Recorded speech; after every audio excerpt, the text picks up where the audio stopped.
رسول اللہ صلی اللہ علیہ وسلم ایک دن حضرت عائشہ رضی اللہ تعالی عنہا کے پاس آئے۔ اس وقت ایک عورت حضرت عائشہ رضی اللہ تعالی عنہا کے پاس بیٹھی تھی۔ آپ صلی اللہ علیہ وسلم نے دریافت کیا، یہ کون ہے؟ عرض کیا، فلاں عورت، اور اس کی نماز کے اشتیاق اور پابندی کا ذکر کیا۔ آپ صلی اللہ علیہ وسلم نے فرمایا، ٹھہر جاؤ، سن لو کہ تم پر اتنا ہی عمل واجب ہے جتنے عمل کی تمہارے اندر طاقت ہے۔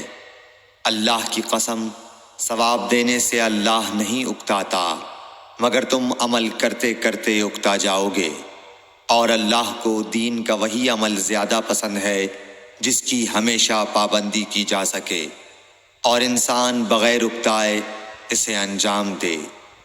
صحیح بخاری، حدیث نمبر 43۔